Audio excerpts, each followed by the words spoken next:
India's Governor Raghuram Rajan is set to announce his last monetary policy tomorrow.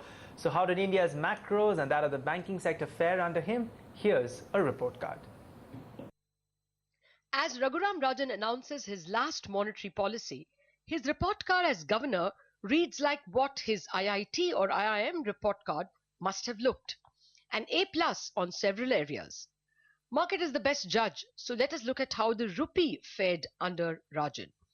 It stood at 67.70 to the dollar the day Rajan took over on September 4, 2013, and after 3 years remains more or less at that level, if anything a tad stronger. Compare this with the other fragile 5 currencies that had fallen with the rupee in 2013.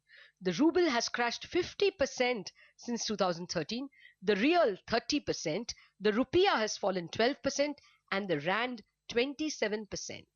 Indian 10-year bond yields are equally a winner. Their yields stood at 8.76% in September 2013. Today they have fallen nearly 170 basis points to 7.1%. Basically, the Indian government is spending less to borrow. So are the corporates. In September 2013, a AAA company borrowed at 9.81% from the market. Today, these companies borrow a full 220 basis points cheaper at 7.67%. 1-year commercial paper yields have similarly fallen from 10.25% to 7.85%, while CDs raised by banks cost just 7.85% for 1 year against 10.25% in September 2013 when Rajan took over. What about the official or the repo rates? They rose under Rajan first from 7.5% to 8%, but have since fallen 150 basis points to 6.5%. And some people think he's a hawk. Let's look at the macros. GDP in FY13 grew at a slow 5.6%.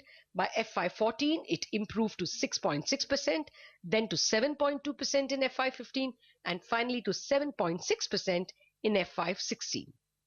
On inflation, his term has been an unalloyed success, with CPI falling from 10.7% when he took over to a low of 3.9% in 2015 before rising modestly to 5.8%. Of course, global commodities have helped, but Rajan has weighed on inflation and inflation expectations with his monetary policy framework and his constant speechifying on the benefits of low inflation and positive real rates. The government too obliged the governor. During his term, it brought down fiscal deficit from 4.4% in FY14 to 4.1% in FY15 to 3.9% in FY16 to an expected 3.5% in FY17. Together, the government and RBI have also better controlled the current account deficit in the Rajan era. The current account deficit fell from 4.8% in FY13 to 1.7% in FY14, 1.3% in FY15, and 1.1% in FY16. Finally, Rajan officially leaves the country a lot richer in terms of forex reserves. The country's FX reserves have risen by 30% in 3 years, from $275 billion when he took over to $365 billion today. Clearly, the topper from IIT, IIM and MIT remains a gold medalist central banker as well. In Mumbai, Lata Venkatesh. Well, indeed, an end of